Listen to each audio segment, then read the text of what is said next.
Bismillahirrahmanirrahim. Assalamualaikum warahmatullahi wabarakatuh.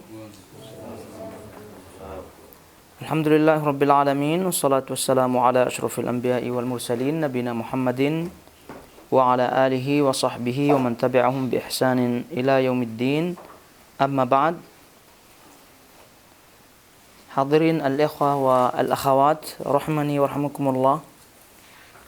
Alhamdulillah, tentunya pada kesempatan kali ini kita masih diberikan taufik tentunya oleh Allah Subhanahu wa taala untuk melanjutkan kembali kajian rutin kita, dan tentunya kita terus dan senantiasa berdoa kepada Allah Subhanahu wa taala agar apa yang kita ikuti menjadi amal soleh kita yang diterima oleh Allah Subhanahu wa taala, dan tentunya kita terus berdoa agar diberikan ilmu yang bermanfaat sebagai bekal kita dalam meniti kehidupan sampai akhir hayat.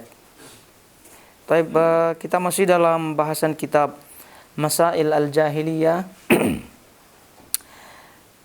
dan kita memasuki poin yang ke-74 ya.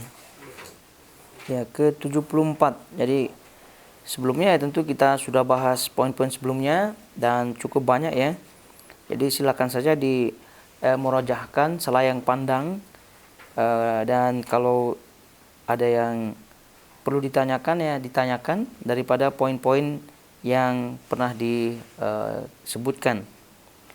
Baik, selanjutnya kata beliau rahimahullahu taala, poin yang ke-74, ar-rabi'atu was-sab'un, dan poin yang ke-75 juga mirip ya, yaitu da'awahumun nas ila dhalali bighairi ilmin. Mereka berdakwah kepada manusia dengan kesesatan tanpa ilmu. Yang ke-75 ini sama ya. Da'awahum iyahum ilal kufri ma'al ilmi. Mereka berdakwah kepada manusia menuju kekafiran padahal mereka mengetahuinya. Tapi dua hal ini kalau kita melihat ya, poin yang ke-74 dan Waalaikumsalam, dan poin yang ke-75 ini dua-duanya mengkhabarkan kepada kita tentang sifat daripada ulama yang menyesatkan. Sifat daripada ulama yang menyesatkan ya, tentu terkait dengan sifat-sifat ahlu al-jahiliyah.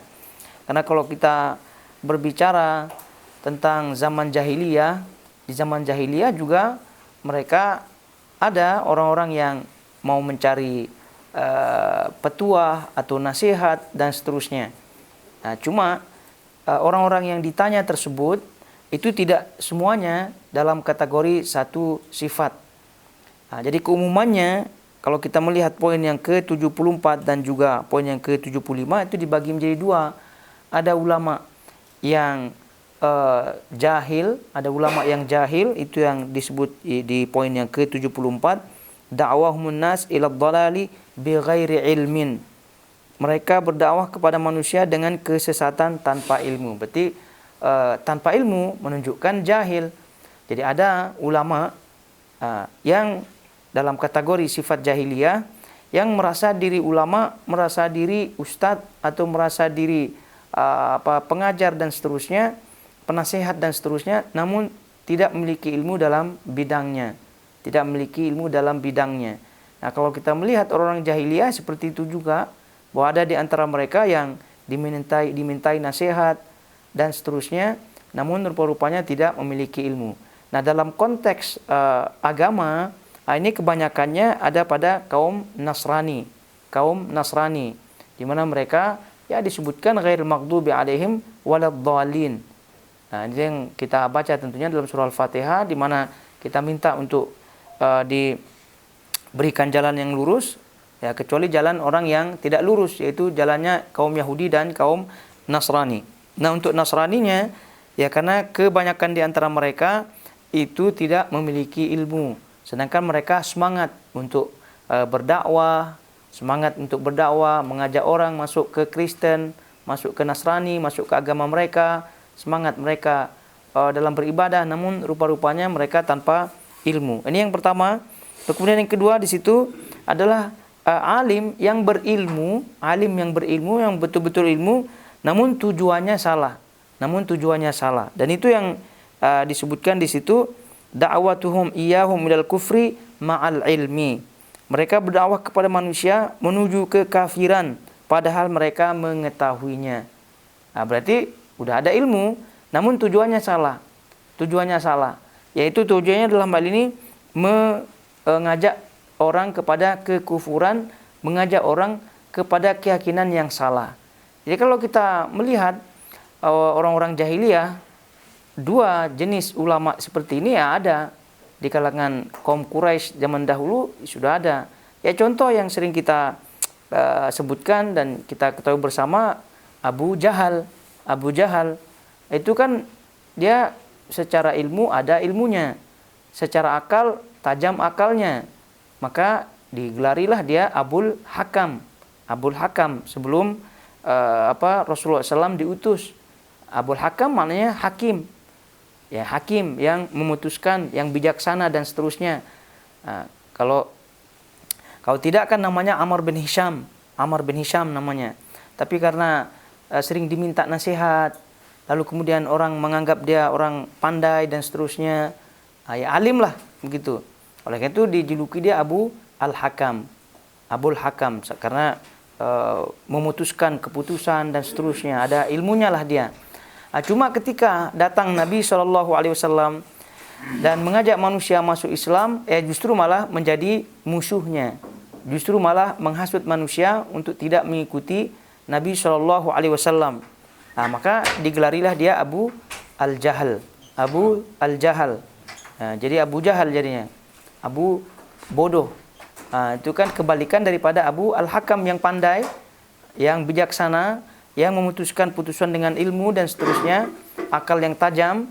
Namun karena tidak beriman kepada Nabi SAW, lalu kemudian mengajak manusia untuk tidak beriman kepada Nabi SAW, ya tentu digelarilah dia Abul Jahal. Nah, ini Abu Jahal, ini contoh di antara sekian banyak contoh ulama yang memiliki ilmu, orang yang mengetahui namun sengaja menentang pengetahuan yang dimilikinya dan berusaha semaksimal mungkin untuk mengajak manusia kepada hal-hal yang tidak dibenarkan. Nah, kalau kita melihat apa yang disebut oleh beliau rahimahullahu taala di sini, ya tentu kita mengingat kembali bahwa Nabi SAW juga pernah mengingatkan kepada kita di antara hal yang beliau takuti di akhir zaman ini atau ketika setelah beliau meninggal dunia adalah ulama yang asu, ulama yang buruk, ulama yang tujuannya adalah mengajak manusia kepada hal-hal yang tidak dibenarkan. Namun lagi-lagi kita sebutkan ini dua jenis ulama ini untuk saat ini ya tetap ada. Ya, kalau kita berbicara agama ya sudah jelas ya, Nasrani dan Yahudi. Namun bagi kita, kewaspadaan bagi kita adalah selalu kita melihat dua jenis ulama ini. Jenis ulama ya, ulama yang pertama yang tanpa ilmu ya sebenarnya tidak boleh disebut ulama, tapi ini kan sebagai istilah saja ya. Orang yang berdakwah dan seterusnya tanpa ilmu. Jadi tadi kita sebutkan dua jenis ini, ada yang berilmu, ada yang tanpa ilmu, ada yang berilmu tapi tujuannya salah. Kalau yang tidak berilmu, itu sudah confirm salah karena tidak ada ilmu. Bagaimana mungkin dia akan berdakwah? Bagaimana mungkin dia akan mengajak manusia kepada syariat yang benar tanpa ada ilmu? Dan sudah disebutkan oleh Allah Subhanahu wa taala, wala taqfu ma laisa laka bihi ilmun. Janganlah kamu mengucapkan sesuatu yang tidak kamu miliki ilmunya. Innas sam'a wal basar, dan seterusnya daripada ayat sampai akhirnya itu disebutkan bahwa sesungguhnya innas sam'a, pendengaran, wal basar, dan hati, kullu ulaika kana anhu mas'ula. Jadi semuanya akan dipertanyakan, Jadi kalau pertanggungjawabannya agar selamat, agar pas ya, maka tentu dengan ilmu tentunya. Artinya dia berdakwah dengan dakwah ilmu dan seterusnya. Dan ini pernah kita ingatkan pada poin sebelumnya, bahwa apabila kita tidak memiliki ilmu, maka kita tidak boleh menyatakan sesuatu atau berfatwa sesuatu, menjawab sesuatu tanpa ilmu, walaupun tebak-tebakannya benar, karena yang namanya jawaban, yang namanya fatwa dan seterusnya itu tidak bisa berdasarkan tebak-tebakan. Dan ini pernah kita ingatkan. Jadi ini juga bagian daripada ulama yang tanpa ilmu, dai yang tanpa ilmu, atau ustadz yang tanpa ilmu. Ini bahaya sekali. Jadi oleh karena itu orang-orang seperti itu yang mesti kita lihat ya. Lalu ini juga balik kepada kaidah yang sangat-sangat mendasar terkait dengan memilih guru dan seterusnya. Dan kita selalu ingat tentunya ucapan Ibnu Sirin, inna hadzal ilma dinun fanzuru amman ta'khuduna dinakum. Sesungguhnya ilmu ini adalah bagian daripada agama. Maka cek kemana kamu menuntut ilmu, kamu mengambil ilmu. Cek, karena ini bagian daripada agama. Jadi janganlah kita salah sekali lagi di dalam mendengar, menerima ceramah atau dan seterusnya, terutama di saat sekarang internet yang luar biasa, maka hendaknya betul-betul kita mengetahui mana satu orang yang berilmu dengan mana satu yang tidak berilmu. Terlebih saat ini lagi-lagi dunia internet yang sudah maju sekali, ada AI dan seterusnya, maka sekali tulis, bertanya dan seterusnya di ChatGPT itu semuanya terjawab. Itu semua terjawab. Lalu kemudian jawabannya di-share kemana-mana, itu mana tahu kita. Ya, mana tahu kita ini memang berdasarkan yang nge-share ini orang berilmu kah atau tidak berilmu kah? Jadi kita tidak mengetahui. Jadi samar ya di zaman kita sekarang, mana yang berilmu yang sesungguhnya, mana yang tidak berilmu sesungguhnya. Jadi kita agak-agak samar sekarang ini. Jadi itu ya cara satunya melihat betul-betul riwayatnya, gurunya itu kita tanya dia pernah belajar di mana dan seterusnya. Karena sekali lagi di zaman sekarang ini agak susah, walaupun walaupun dia memiliki tulisan-tulisan, kadang memiliki buku. Ya karena lagi-lagi kalau orang itu tidak berilmu, dia hanya memiliki kemampuan menyusun tulisan dan seterusnya, betapa mudahnya menyusun tulisan. Itu tidak. Dia ambil topik yang ini, ditaruh di sini, jadilah sebuah buku. Jadi oleh karena itu untuk zaman sekarang ini ya bukan kita meremehkan penulisan dan seterusnya, tidak, tapi itu bukan semata-mata menjadi ukuran ya, adanya karya seseorang, menulis buku, menulis makalah dan seterusnya. Itu sekali lagi untuk zaman sekarang ini bukan satu-satunya ukuran bahwa dia itu berilmu, tidak. Karena yang namanya zaman sekarang ya, copy paste sangat mudah sekali. Lalu kemudian bertanya kepada GPT dan juga AI itu mudah sekali dan seterusnya.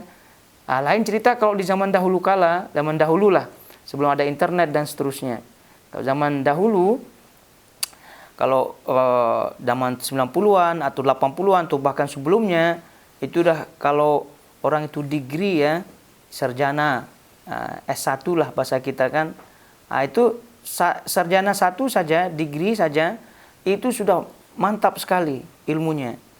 Ya tidak perlulah dia S2, S3 gitu kan sampai doktor, apalagi gitu. Kalau zaman dahulu kita paham lah ya, baik di ilmu ilmu dunia, apalagi ilmu agama. Ilmu dunia pun berlaku juga seperti itu. Karena semakin mudahnya informasi didapati, maka ilmu itu agak lentur, agak mundur, tidak kuat. Ya tadi kita sebutkan. Karena kenapa di zaman 90-an, 80-an, 70-an dan belakangan itu cukup degree saja itu sudah mumpuni sekali ilmunya, ya karena memang dia itu untuk menyusun dia punya skripsi lah bahasanya, atau tugas-tugas ilmiahnya begitu. Memang dia manual, dia cari betul-betul, dan kitab-kitabnya pun bukannya bagus cetakannya. Jadi cetakannya pun tulisan-tulisannya yang sudah saru-saru gitu, tidak jelas begitu kan. Akhirnya dia perlu tenaga, perlu fokus untuk membaca dan seterusnya, menghafal dan seterusnya. Sehingga walaupun dia hanya 4 tahun saja di university tersebut, itu ilmunya luar biasa. Tapi kalau sekarang lain cerita, walaupun dia S3, doktor, PhD dan seterusnya, itu belum tentu menjamin keilmuannya, karena yang tadi copy paste dia lihat dan seterusnya. Akhirnya dengan mudah dia mendapatkan informasi. Lagi-lagi ini bukan meremehkan ya, tapi lebih kepada ekstra dalam memilih guru, karena jangan sampai memilih guru gara-gara title-nya sudah doktor dan seterusnya, berarti ini berilmu. Itu tidak. Ya, itu banyak kita melihat dai-dai kita di Indonesia ya, yang terkenal tuh, yang suka lihat di TV itu. Itu kan paham lah ya kan. Ada yang doktor lah, ada yang macam-macam gelar-gelarannya. Tapi rupanya kalau disuruh baca Quran pun tajwidnya tidak jelas juga. Kalau disuruh baca kitab pun tidak jelas juga dan seterusnya. Padahal dia doktor. Ya mungkin doktornya bab dunia mungkin ya, atau bab lain dan seterusnya. Tapi kan kita berbicara agama, maka yang babnya adalah bab agama, bidangnya adalah bidang agama. Janganlah dia doktor dalam bidang apalah gitu kan, lalu kemudian berbicara tentang agama. Maka ini bagian daripada alim yang jahil. Jadi ini harus betul-betul kita lihat, karena ini adalah bagian daripada sifat jahiliyah. Jadi kalau orang itu tidak tahu, maka yang pernah kita sebutkan ya wallahu a'lam. Lalu kemudian juga dia tidak mempromosikan diri, karena dia tahu keilmuannya. Maka tidak mempromosikan diri, lalu kemudian maju di khalayak, lalu kemudian buka tablik akbar dan seterusnya. Itu hal-hal seperti itu, ini adalah bagian yang diingatkan oleh penulis rahimahullahu ta'ala. Karena ada sebagian orang yang dia tidak bisa membaca kitab, tidak bisa berbahasa Arab, baik lisan ya maupun tulisan, tapi dia banyak membaca dari buku terjemah. Daripada buku terjemah. Ya, karena namanya banyak membaca ya. Karena konsekuensi banyak membaca ya adalah wawasan. Jadi bagus banyak membaca memang, dan kalau tidak bisa berbahasa Arab dan seterusnya ya bacalah buku terjemah. Tapi rajinnya seseorang dalam menuntut ilmu atau membaca melalui buku terjemah bukan berarti membolehkan dia untuk tasaddur, untuk maju sebagai penceramah, maju sebagai pendakwah dan seterusnya. Ya kalau dia untuk dakwah keluarga, lalu kemudian dia diskus dengan teman-teman di kala santai, saat ngopi dan seterusnya, itu tidak masalah. Tapi kalau sudah buka kajian rutin, lalu kemudian daurah dan seterusnya, lalu kemudian dia hanya bermodalkan rajin banyak membaca, tapi yang dibaca buku terjemah, ini juga alim yang jahil. Ini diperhatikan.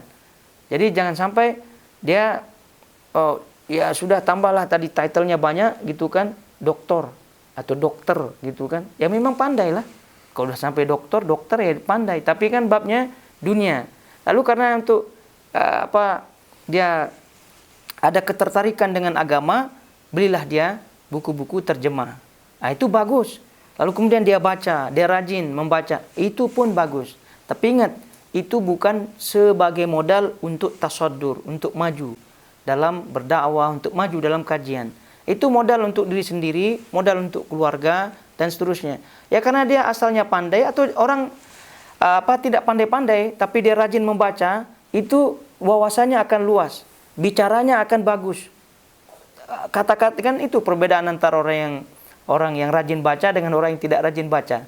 Jadi orang yang rajin baca itu kalimatnya, kata-katanya, itu ada maknanya, ada tertata dan seterusnya. Adalah perbedaan. Tapi lagi ingat bahwa buku terjemah itu tidak menjadi kategori yang membolehkan seseorang untuk tasaddur, untuk maju sebagai penceramah dan seterusnya. Ya, kenapa? Karena ilmu agama ini sekali lagi dalam berbahasa Arab, dalam bahasa Arab. Maka ketika diterjemah, ingat terjemah itu kan ahli bahasa. Yang namanya bahasa, kadang ada kalimat-kalimat yang tidak mampu dialih bahasakan oleh bahasa yang kita terjemahkan tersebut.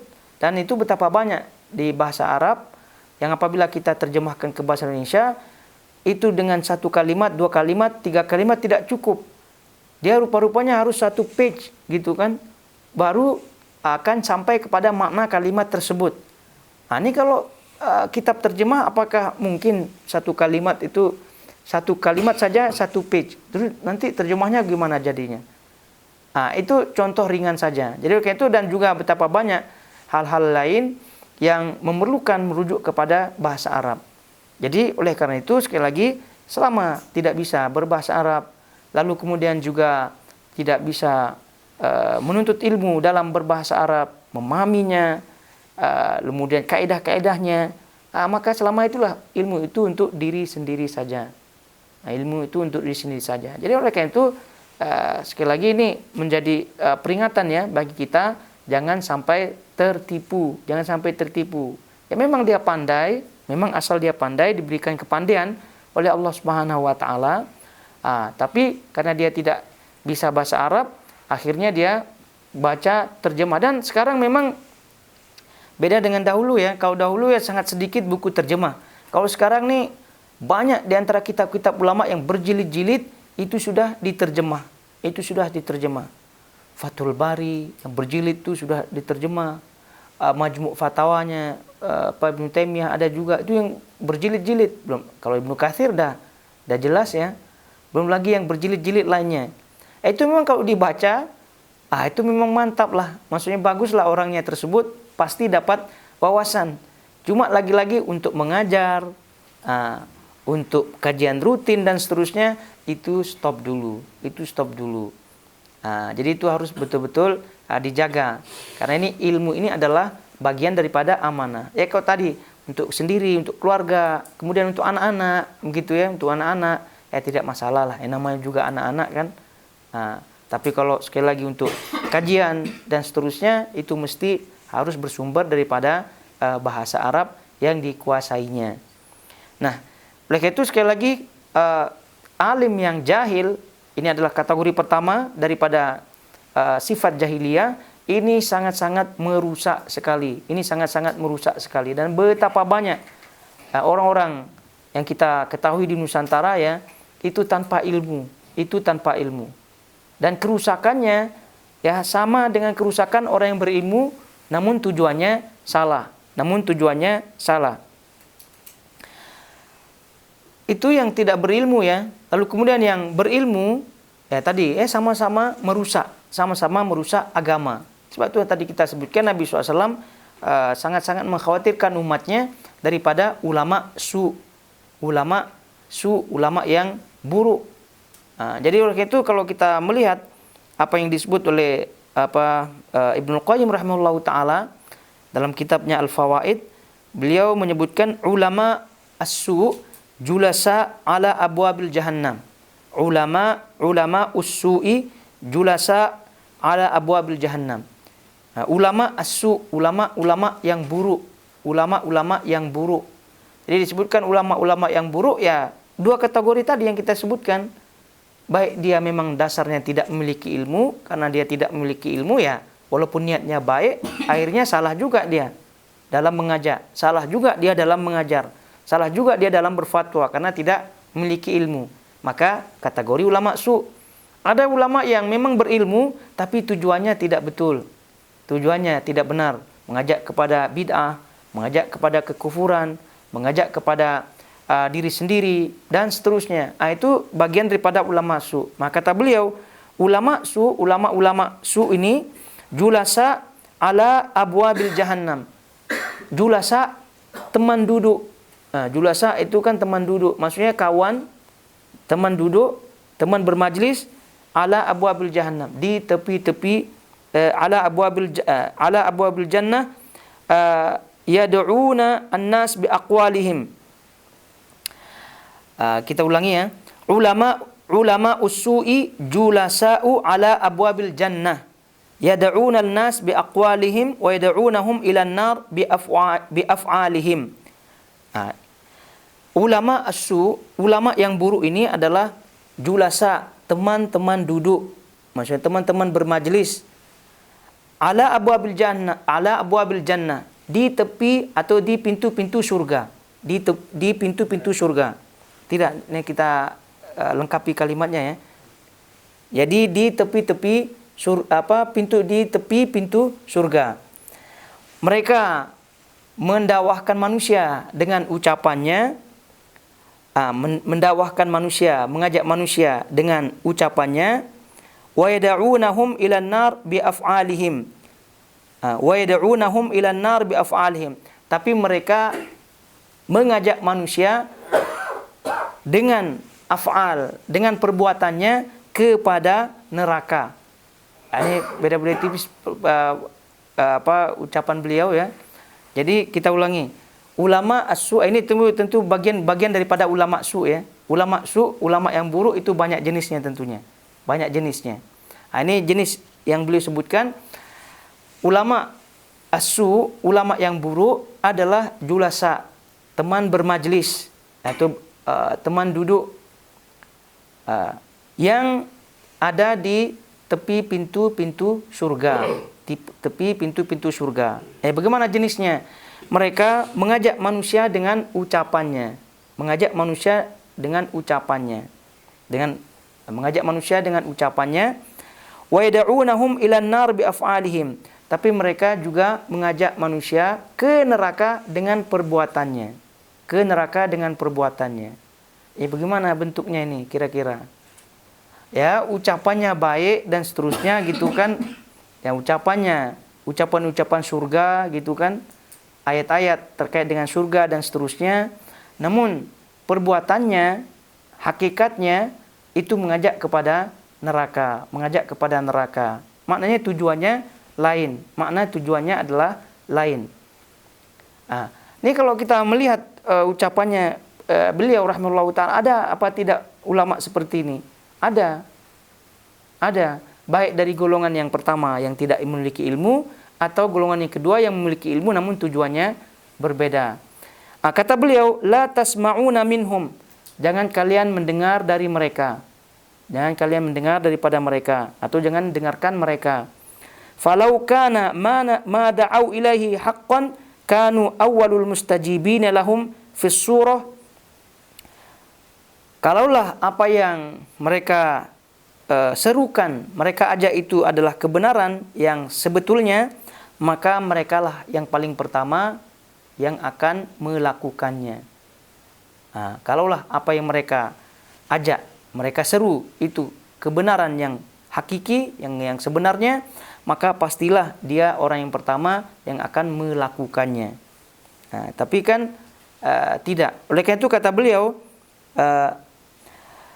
kanu awwalal mustajibina lahu fahum fis surati adla wa fil haqiqati qutta at-tariq. Jadi orang seperti itu dalam zahirnya mereka itu adalah penunjuk jalan, tapi pada hakikatnya mereka adalah perampok. Kata beliau. Ini ulama su seperti itulah ya. Ulama su seperti itu. Jadi dia baca Quran, dia baca sunnah, dalil-dalilnya ada, begitu kan? Tapi ditafsirkan dengan lain-lain. Tapi dimaknakan dengan lain-lain. Akhirnya apa? Kesimpulan dia dengan kesimpulan daripada Al-Quran, hakikat yang dibaca daripada Al-Quran dan Sunnah, itu lain. Oleh itu nih, kenapa terjadi demikian? Ada tadi kita sebutkan, sudah jelas Nabi SAW menyebutkan kaitannya dengan bid'ah, kullu bid'atin dhalalah. Kemudian sudah jelas hadisnya, man amila amalan laisa alaihi amruna fahuwa raddun. Barang siapa yang mengamalkan amalan yang tidak dari amalanku, maka amalan tertolak dan seterusnya. Tapi kenapa muncul-muncul bid'ah-bid'ah yang kita ketahui bersama. Berarti itu kesimpulan, itu tidak?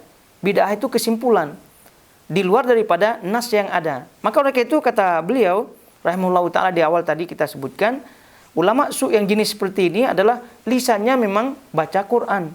Lisannya memang baca Quran. Baca hadis. Yang mana Quran dan hadis ini kan membawa kita kepada surga. Oleh itu kata beliau, ulama su adalah julasa, teman duduk yang ada di tepi pintu surga. Kenapa? Karena dia baca ayat-ayat, baca hadis-hadis. Tapi rupa-rupanya dimaknai dengan makna yang tidak benar. Maka dengan makna yang tidak benar, kesimpulan yang tidak benar tersebut, maka itulah hakikat mengajak kepada neraka. Mengajak kepada neraka. Oleh itu kata beliau, falau kana ma da'au ilaihi haqqan kanu awwalal mustajibina lahu.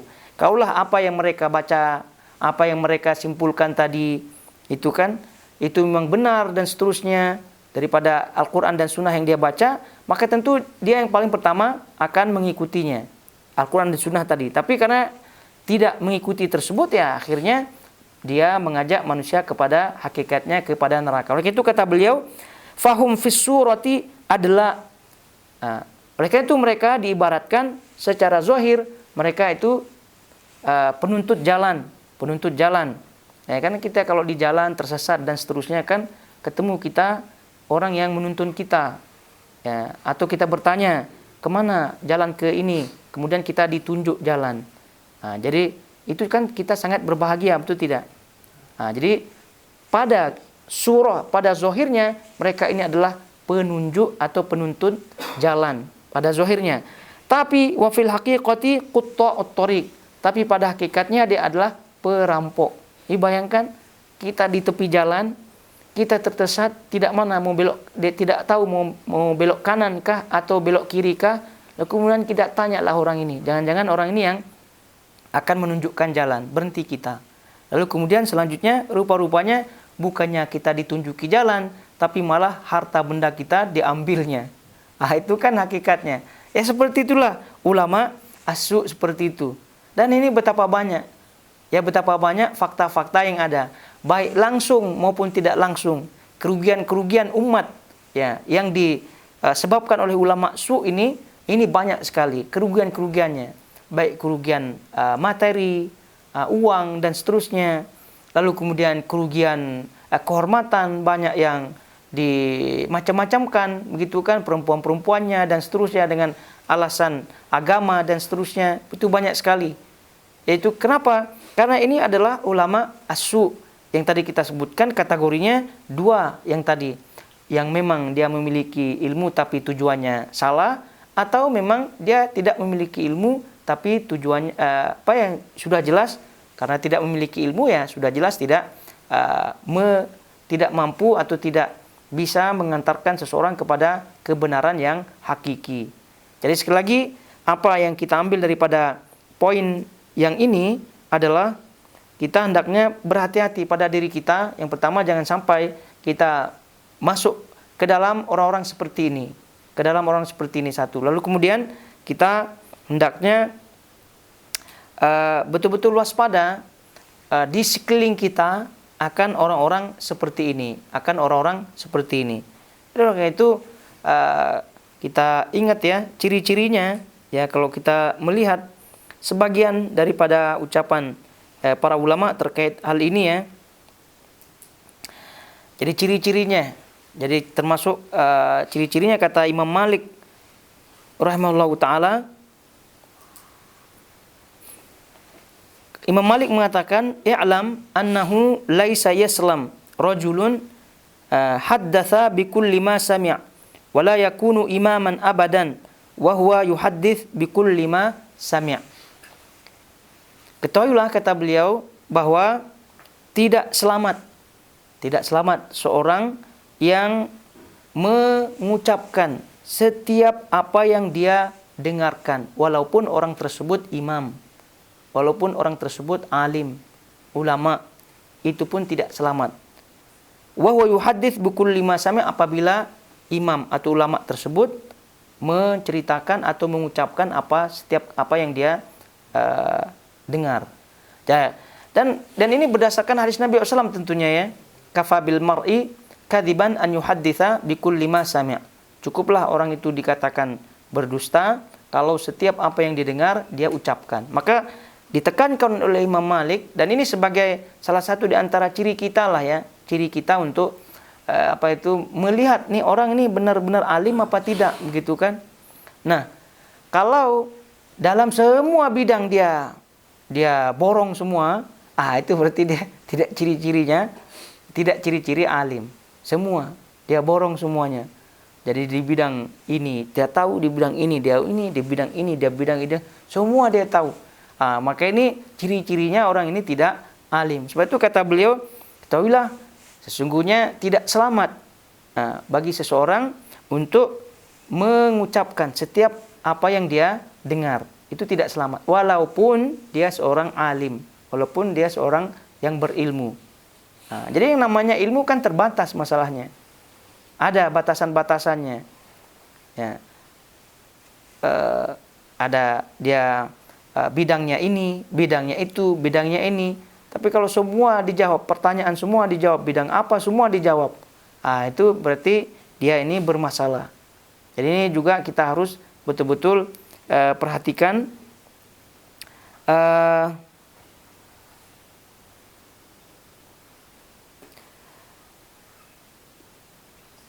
Kalau kita baca di sini ya, apa yang disebutkan oleh riwayat di sini, kana ahadul arabi yulazimu Sufyan bin Uyainah muddatan tawilah yastami'u ila ma yarwihi min al-ahadith falamma arada al-arabi as-safar ila biladihi sa'alahu Sufyan. Jadi diriwayatkan kisahnya, ada seseorang dari Badui ya, dia menemani Sufyan bin Uyainah. Ini salah seorang ulama salaf ya. Dia orang Badui ini disebutkan dalam kisahnya ini menemani Sufyan bin Uyainah itu dalam waktu yang panjang. Jadi muddatan tawilah yastami'u ila ma yarwihi. Orang Badui ini mendengar apa yang disebutkan oleh Sufyan bin Uyainah daripada riwayat-riwayat hadis-hadis Nabi SAW. Lalu ketika orang Badui ini ingin pergi, maksudnya ingin berpisah, ingin pulang kampung, Sufyan mengatakan, ma a'jabaka min hadithi ya a'rabi. Apa yang kamu sukai, apa yang paling kamu sukai daripada hadis-hadis yang aku riwayatkan? Kata Badui ini, salah satu ahadits faqat. Jadi aku hanya dari sekian panjang ya, dari sekian panjang pertemanan atau kebersamaan ya, dari sekian panjang waktu kebersamaan orang Badui ini dengan Imam Sufyan bin Uyainah, rupa-rupanya ada 3 hadis saja yang dia paling ingat, yang paling dia sukai. 3 hadis. Kata beliau yang pertama, awwaluha hadis Sayyidah Aisyah radhiyallahu ta'ala an Nabi sallallahu annahu kana yuhibbu al-halwa wal asal. Wa tsani hadis alaihi salatu wasalam idza waqa'a al-'asha wa hadaratis shalah fabda'u bil 'asha. Wa thalithuha laisa minal birri as-siyam fis safar. Ada 3 hadis saja yang dia sebutkan. Namun yang hadis yang pertama, Nabi SAW katanya diriwayatkan mencintai, menyukai yang manis-manis ya, menyukai makanan yang manis dan juga asal, madu. Lalu kemudian yang kedua, hadis yang kedua, idza waqal asya, jika telah waktu tiba salat Isya, jika telah disiapkan makanan pada malam hari, lalu kemudian salat Isya sudah tiba, maka mulailah dengan makan malam. Lalu kemudian selanjutnya yang ketiga adalah laisa minal birri as-siyam fis safar. Jadi tidak dianjurkan atau tidak termasuk kebaikan berpuasa di saat safar. Jadi maksudnya adalah ya, hadis-hadis ini semua sahih tentunya, tapi poin daripada kisah ini adalah bayangkan uh, orang Badui ini bersama dengan Sufyan bin Uyainah, Imam Sufyan bin Uyainah disebutkan muddatan tawilah, dalam waktu yang panjang. Tapi ketika ditanya hadis apa, riwayat mana yang paling kamu sukai, rupanya 3 riwayat saja. Ini menunjukkan bahwasanya Sufyan bin Uyainah ini itu tidak berbicara apa saja, tidak berbicara politik lah, tidak berbicara apa kepada Badui ini. Dia hanya murni menyebutkan riwayat-riwayat saja. Dari sekian panjang persahabatannya dengan Badui ini, begitu, dia hanya memang fokus kepada riwayat-riwayat hadis. Tidak cerita kemana, begitu kan? Tidak cerita bisnis, tidak cerita apa dan seterusnya. Itu maksudnya. Nah, tadi kan disebutkan kan tidak mengatakan semua apa yang dia sebutkan, apa yang dia dengar. Tidak menceritakan, tidak mengucapkan semua apa yang dia dengar. Karena bayangkan kalau Sufyan bin Uyainah mencampur-campurkan riwayatnya dengan cerita-cerita yang lain, gitu kan? Cerita bisnis lah kalau kita, cerita politik lah, cerita apalah begitu kan dan seterusnya. Pasti si Badui ini tidak ingat mana satu yang riwayat hadis, mana satu yang riwayat ucapan-ucapan yang ada. Maka ketika berpisah, ini hadis sangat-sangat melekat kepada si Badui ini. 3 hadis yang dia paling sukai katanya, yang tadi kita sebutkan. Menunjukkan apa? Menunjukkan ketika dia bersama dengan waktu yang panjang sekali dengan Imam Sufyan bin Uyainah tadi, itu memang Sufyan bin Uyainah itu hanya meriwayatkan hadis-hadis saja. Meriwayatkan hadis-hadis saja. Tidak berbicara kemana, tidak berbicara ceritakan ini dan seterusnya. Ya, karena tadi kita sebutkan kalau dia berbicara kemana-mana, ini pasti ingatannya orang-orang ini itu macam-macam. Tidak fokus. Tidak fokus. Nah, ini juga bagian daripada pertimbangan kita ketika kita misal menuntut ilmu dan seterusnya. Jadi apabila dalam satu kajian tersebut, ini maksudnya kajian yang ketika disampaikan materi ya, ketika disampaikan materi maksudnya. Jadi ketika sampaikan materi, itu penceramahnya kemana-mana larinya gitu kan, padahal dia baca hadis innamal a'malu binniyat misalnya kan, atau hadis yang lain lah begitu. Tapi kemana-mana disebutlah ini negeri inilah, negeri itulah, apalagi dia bahas terkait dengan hadis-hadis akhir zaman kan, semua dicocok-cocoki oleh dia. Disebutkan sampai Raja Salman pun tidak terluput olehnya. Berarti ini ulama yang tidak benar. Ulama yang tidak benar. Itu ciri-cirinya lah ya. Ciri-cirinya. Oleh karena itu kalau penceramahnya fokus pada materinya begitu kan, dan juga fokus dalam menjelaskannya begitu, dan tidak meluas kemana-mana begitu dan seterusnya. Nih kadang ceritanya lebih banyak daripada materinya. Jadi ceritanya kemana, banyak cerita-cerita dan seterusnya. Lalu kemudian mengaitkan ini, mengaitkan itu dan seterusnya. Berarti ini ciri-ciri daripada ulama yang bermasalah.